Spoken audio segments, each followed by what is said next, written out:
Hola amigos, bienvenidos a mi video tutorial del combate o la resolución de encuentros, mejor dicho, ya sean de combate o de diplomacia en Tainted Grail, la caída de Avalon. Esto es continuación de la video reseña donde no quise profundizar en este tema para no alargar el vídeo. Y bueno, es para que os empapéis, veáis un poco cómo funciona el sistema de resolución de enfrentamientos en este pedazo de juego narrativo brutal. No puedo dejar de recomendarlo si tenéis mucho tiempo para jugar una campaña en exclusiva. Y he de hacer una serie de advertencias. En Tainted Grail es un juego de fantasía más o menos heroica, pero desengañaros, no es un juego de mazmorreo, para nada. De hecho, yo no tengo la caja expansión Monstruos de Avalon, donde vienen miniaturas para, digamos, cubrir la aparición de todas las criaturas que pueden estar pululando en el mapa, y no la he echado para nada de menos. Las miniaturas en este juego, las importantes, pues prácticamente son los menhires y los personajes jugadores, y no para efectos tácticos, sino para saber dónde nos ubicamos en el mapa, en el mundo de Avalon. Es un juego, no solo no tiene mazmorreo, tiene cero enfrentamiento táctico. Y por contra, los enfrentamientos, tanto de combate como de diplomacia, los resuelve mediante un juego de cartas. Un juego de cartas muy elaborado, muy interesante, está muy currado, es bestial.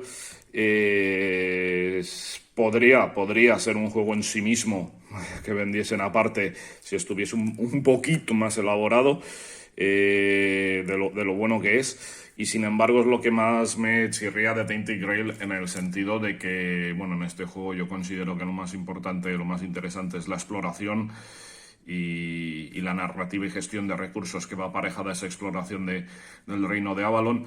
Y las situaciones de encuentros, pues son un parón, son una rotura de ritmo bestial. Si jugamos en solitario, bueno, no pasa nada, pero jugando con a más jugadores juguemos, pues es una rotura mayor del juego. Y bueno, y en ocasiones hasta se hace un poquito de otra vez a resolver un encuentro, qué rollo. En fin, ahí lo dejo. Dicho lo cual, antes de entrar en materia, hay que tener en cuenta que el sistema de combate y de diplomacia engarza perfectamente con el resto de componentes y elementos del juego. O sea, los encuentros no solo vamos a jugar con la carta de encuentro y con nuestro mazo de cartas, sino que hay muchas cosas más que en este vídeo no vamos a ver. Van a influir desde luego las cartas de objeto y las cartas de secreto que tengamos alrededor de nuestra ficha de personaje. La campaña la empezamos pues pelados, pero al concluir la campaña fácilmente podemos acumular de estos dos tipos de cartas pues 20 o 30 o montones de cartas, y algunas de ellas pueden determinar cómo son los combates, influir en ellos o ser usados puntualmente durante el combate. Muy importante, por tanto, tenerlos en cuenta y diseñar nuestras estrategias y elegir qué equipos, con qué cartas nos equipamos al comienzo del día. También muy importante el sistema de experiencia. Los puntos de experiencia que vayamos ganando a lo largo de la campaña se pueden traducir en dos tipos de mejoras: mejora de características, y las características a más altas sean las de este lado, a saber, agresividad, audacia, lógica, nos van a ayudar en los combates, y las de este otro lado, empatía, cautela y espiritualidad, nos ayudarán en las diplomacias. Muy importante, por tanto, ir subiendo estos valores, pero es que además, si pasamos de nivel 2 a 3 en cualquiera de esos valores, no solo subirá ese valor, sino que además ganaremos una habilidad.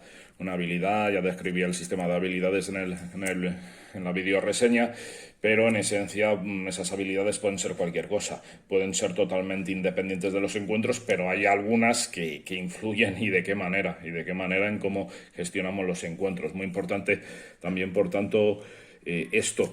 Otra manera de gastar puntos de experiencia es a razón de 2 puntos de experiencia robaremos 3 cartas no de este mazo, sino de un mazo de combate avanzado que hemos construido al comienzo de la campaña con cartas genéricas y con cartas específicas de nuestro personaje.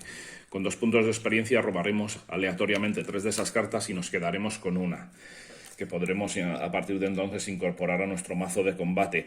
Presumiblemente serán mejores que las cartas con las que empezamos inicialmente, y adicionalmente, a medida que vayamos acumulando cartas de la reserva avanzada en nuestra baraja de combate o nuestra baraja de diplomacia, podremos decidir si lo que hacemos es ir engordando la baraja. Esto es bueno porque una de las condiciones de derrota en los combates es por fatiga, y la fatiga viene representada por el agotamiento del mazo. Es decir, si en un momento dado tenemos que robar cartas de nuestro mazo y no nos quedan, nos hemos agotado. Estos mazos siempre tienen que tener al principio de todo encuentro al menos 15 cartas, que son con las que empezamos ahora. Y como digo, al ir añadiendo cartas de la reserva avanzada, podemos ir engordando el mazo. Eso representará que tenemos más resistencia, más aguante, y será más difícil que perdamos por agotamiento, es decir, por quedarnos sin cartas. Pero claro, también podemos optar por dejar al mínimo esta baraja, como digo, siempre como mínimo 15 cartas, ir descartando cartas que no nos gusten, que no veamos útiles, pues al menos según qué momento, para que las, digamos, entre comillas, buenas nos salgan con más frecuencia. Una serie de toma de decisiones muy interesante, y de construcción de baraja y de personaje muy interesante. Finalmente, hay que estar muy familiarizado con las barras de estado, la energía, la salud, el terror. Lo expliqué un poco en el tutorial, pero el valor fundamental es la salud, representado por este marcador. No nos interesa que llegue a 0, porque si llega a 0 no morimos, pero recibimos la carta "estás muriendo", una carta agónica. Lo vamos a pasar muy mal, pero tendremos oportunidades de reaccionar. Pero bueno, desde luego no queremos que este track baje hasta aquí. Adicionalmente, porque tiene otros efectos perniciosos. Este nivel es el nivel de acciones, o sea, lo que podemos hacer en un turno, y está limitado por la vida. Si baja más allá de la energía, empezaremos a perder acciones. Eso no mola. Adicionalmente, tenemos que vigilar nuestro terror. Si llega hasta la zona roja, estamos enloqueciendo y recibiremos la carta de "estás enloqueciendo", algo similar a "estás muriendo", muy desagradable. No queremos que eso pase. Pero peor todavía casi, si el track de vida baja por debajo del track de terror, entramos en pánico, y entonces ya en las situaciones de combate y diplomacia ya no responderemos bien por nuestras acciones, porque no jugaremos con propiedad nuestras cartas, como explicaré a continuación. Por tanto, hay que tener todo esto muy bien vigilado, muy controlado. Como digo, aunque el combate es un minijuego dentro del juego, está engranado con todo el resto de componentes. ¿Cuándo se produce un encuentro?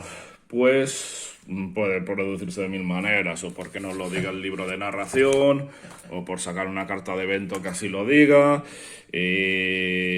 o por entrar en una casilla con rayo que diga que cuando entras aquí pues tienes un encuentro de un determinado tipo, o por realizar una acción del tipo de "consigue comida", pero tienes un encuentro verde.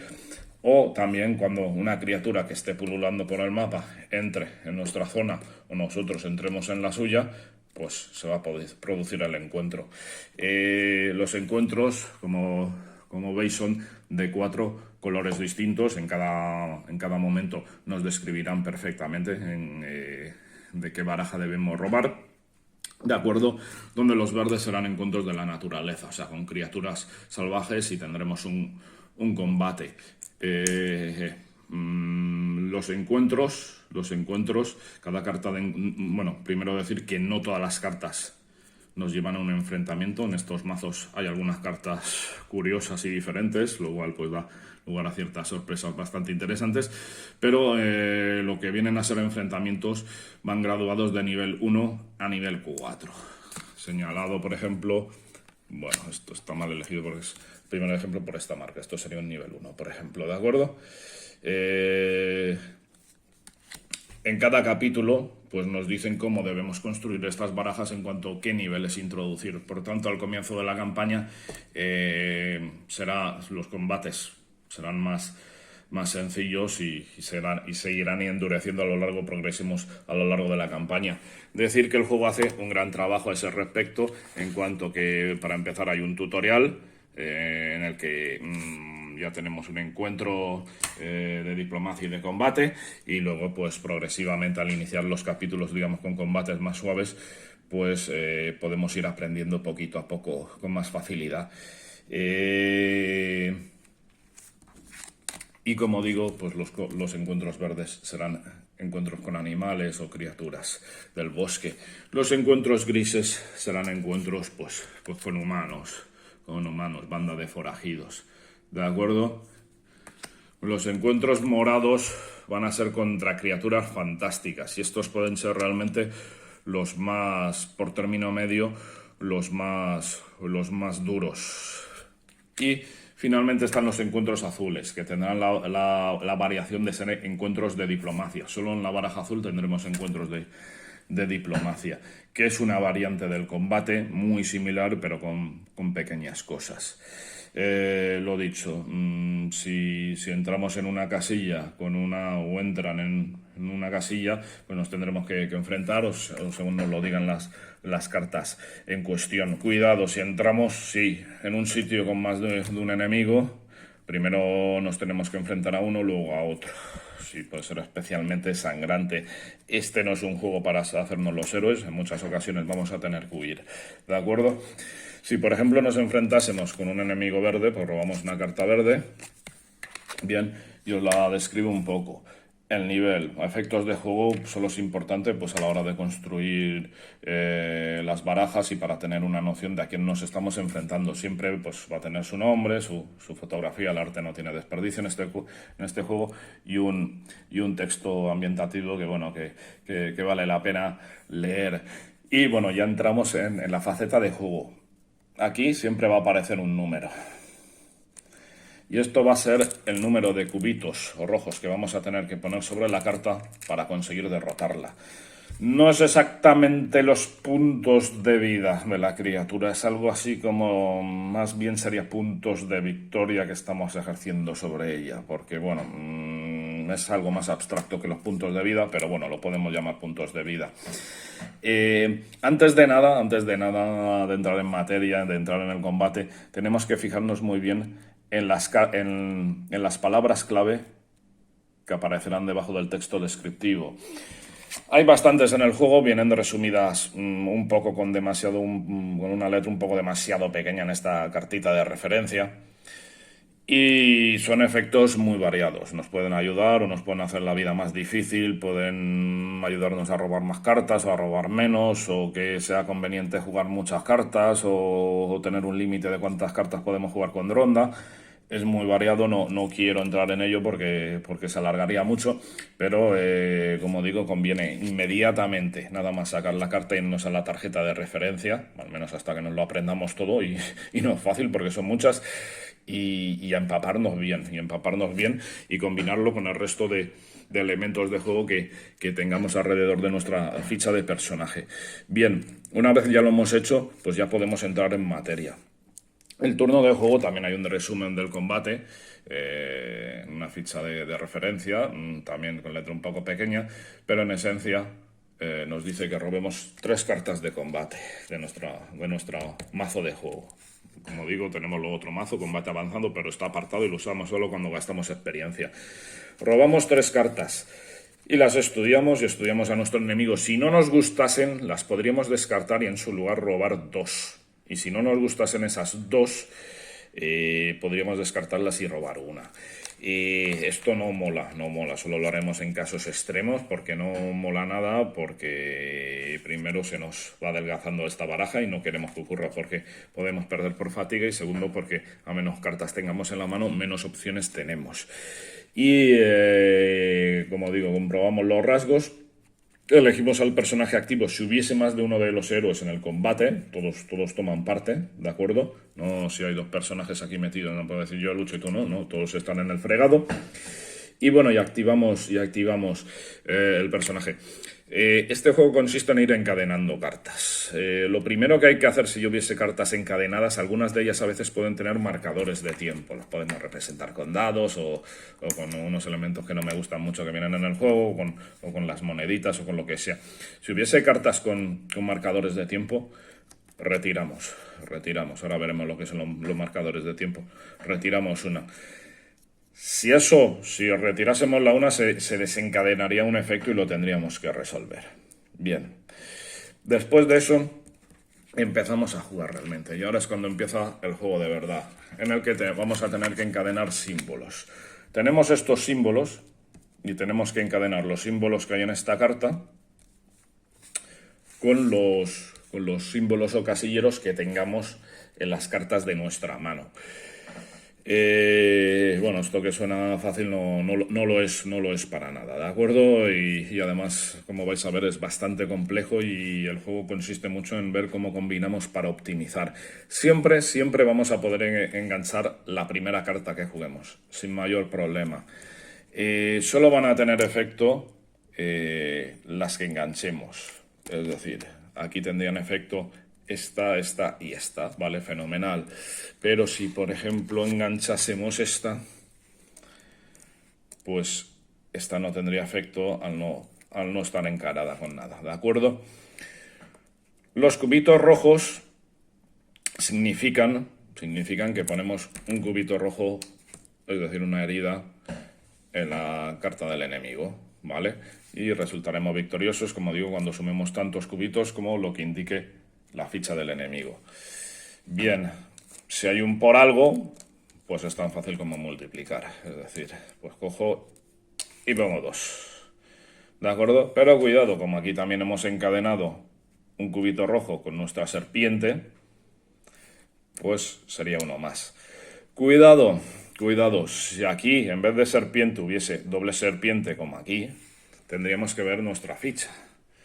Y si tenemos doble serpiente, por lo tanto, el efecto se produce. Pero si solo tuviésemos una serpiente, no se produciría. Es decir, sería como un requisito. Para que esto funcione, no basta con encadenar, sino que además tenemos que tener un valor de 2 en ese atributo. Bien, muy interesante. Adicionalmente, las cartas pueden tener un texto. Cuando llevan un simbolito de flechita, significa juégalo ya mismo.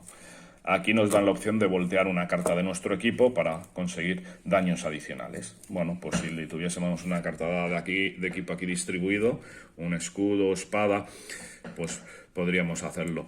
Solo podemos tener en funcionamiento un arma, un escudo, una armadura, o sea, una cosa de cada tipo. Y si la volteamos, su efecto deja de producirse en el combate. Entonces hay que sopesar si nos interesa o no nos interesa.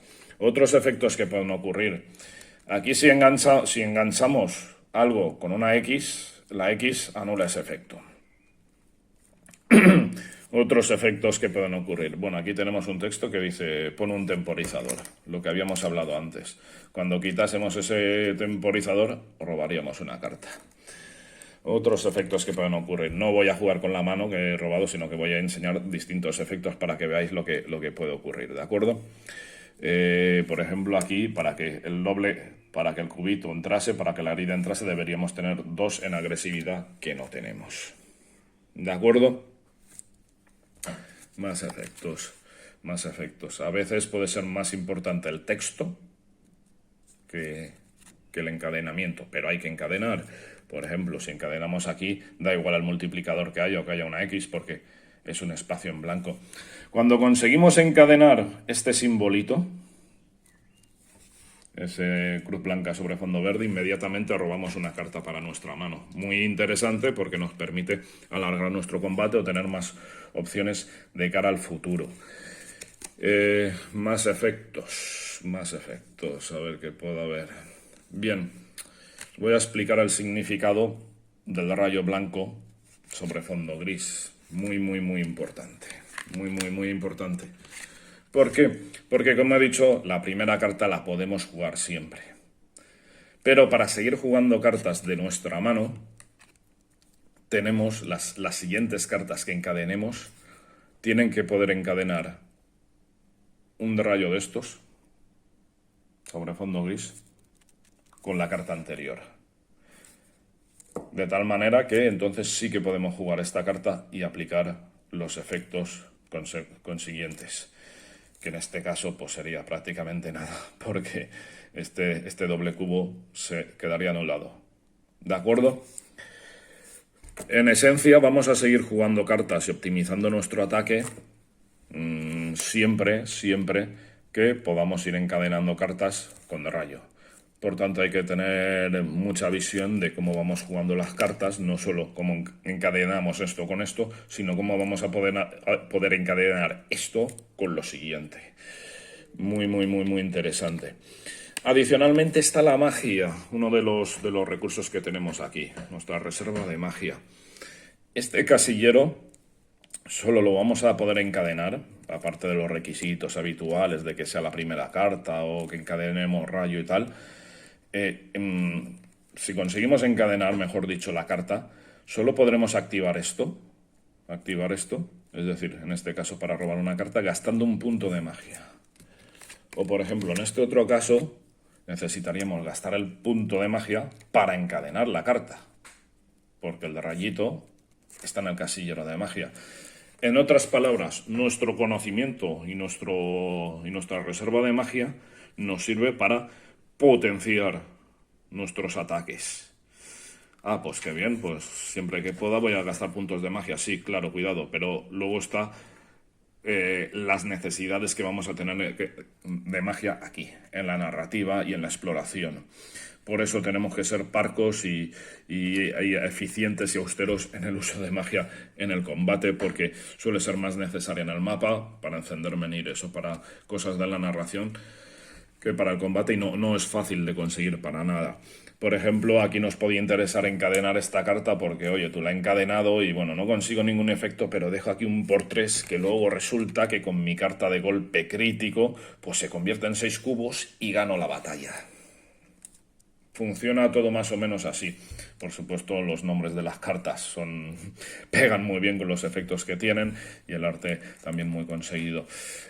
A grosso modo, eso es como jugaríamos nuestras cartas, hasta que nos quedásemos con cartas en la mano o no pudiésemos seguir encadenando cartas. Bien, desde luego, como digo, siempre hay que ir resolviendo las cartas que digan de resolución inmediata. Bien, a continuación les toca a ellos, ¿vale? Y cuidado, aquí es donde hay que tener mucha vista, porque la reacción de ellos va a ir en función del número de cubitos que lleve acumulados. No es lo mismo su ataque o su reacción, no va a ser la misma si aquí no hay cubos que si tiene 2 o que si tiene 4 o si tiene 5. Por eso cuando juguemos nuestras cartas también nos puede interesar plantarnos o tratar de llegar, digamos, hasta ciertos hitos según la reacción que nos convenga que tenga la criatura, si no vamos a ser capaces de derrotarla.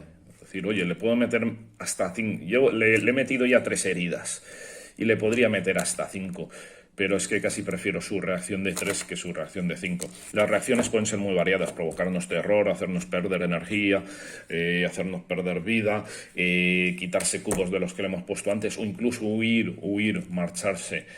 Eso suele ocurrir hacia el final y no queremos que pase cuando ya tenemos un enemigo casi derrotado, no queremos cuya porque no recibimos el premio. Nos quitamos el combate de en medio, pero no recibimos el premio. Y eso pues no mola. Adicionalmente, de la tabla de reacciones, también cuando la vayamos a jugar hay que comprobar el texto que quedó en la última carta, al descubierto, porque puede afectar a la reacción. También habrá que comprobar nuestras armaduras, etcétera, etcétera. También comentaros que algunas veces las cartas se van solapando, pero a ver si encuentro hay cartas que no se solapan del todo, sino que dejan su parte central en juego. ¿Por qué? Porque dejan un efecto al que podemos recurrir. Dice, bueno, cuando juegas esta carta obtienes 2 cargas, es decir, 2 cubitos rojos, y luego los puedes ir gastando para según qué efectos durante el resto del combate, durante el resto de la cadena. Bien, y puede haber varias de estas en la cadena, según lo larga que se haga la cadena. Cuidado que estos combates contra criaturas de alto nivel a veces se pueden alargar muchísimo y crear cadenas larguísimas y a veces incluso nos podemos ver abocados a quedarnos sin cartas. pero en general lo importante será lo que haya escrito en la última carta, escrita porque puede afectar a las reacciones. Como digo, ellos, algunos, tienen una reacción de huir, pero cuidado que nosotros también podemos huir. También podemos huir.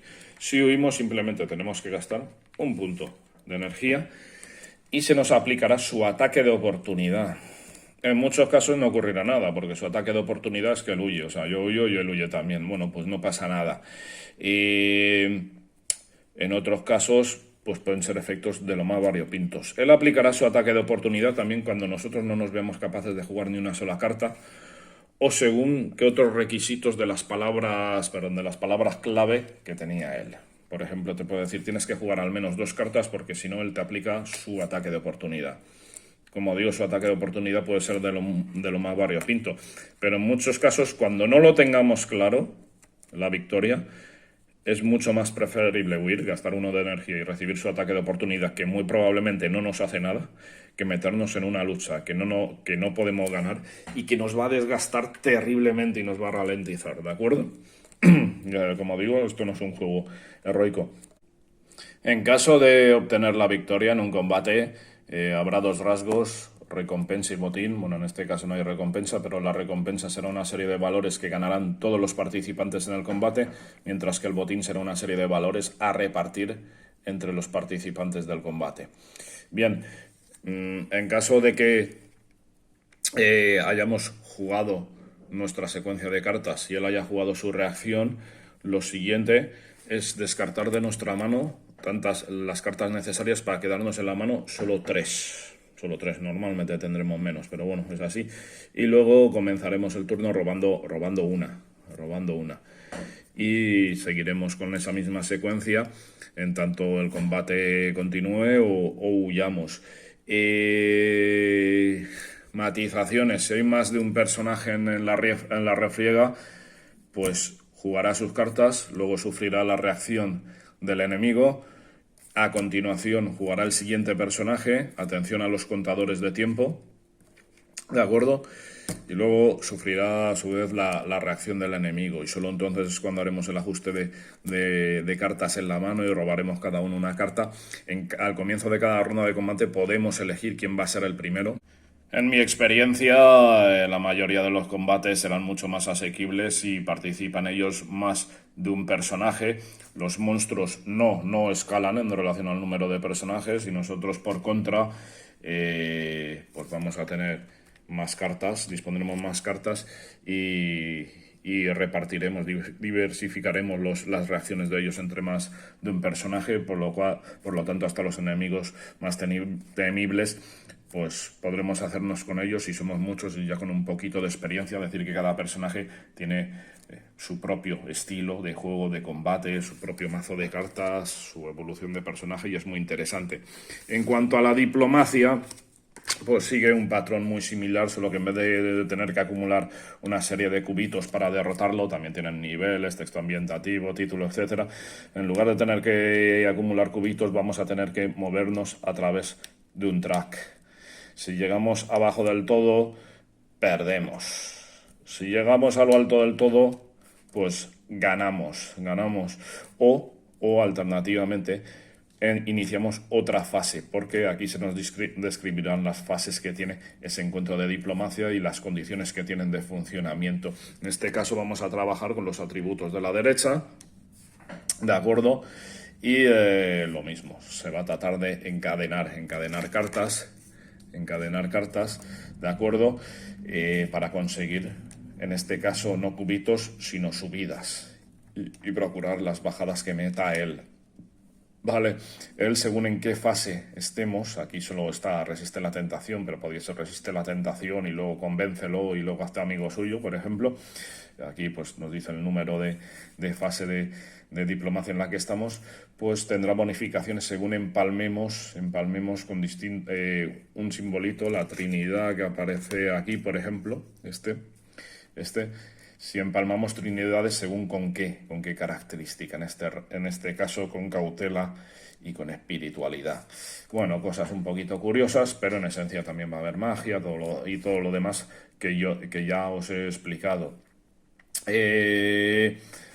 Muchas de estas cartas al principio te pondrán una condición para evitar el encuentro, cosa que no ocurría con el combate, y a veces puede ser muy interesante si decimos, uff, esto es muy duro. También nos dirá qué pasa si fracasamos, porque claro, es un encuentro de diplomacia, aquí no nos van a matar, pero pueden, o sí, pueden pasar cosas realmente desagradables, y luego también lo mismo, botín y recompensa. También matizar que en esta barra pues va a haber distintos colores, bueno, rojo, gris y verde, y pueden ser importantes para los efectos de según qué cartas, que nos digan, oye, si no estás en verde puedes realizar 2 subidas o cosas de ese tipo. Pero en esencia muy parecido al combate. Y bueno, en principio no tan letal, pero puede ser igual de pernicioso.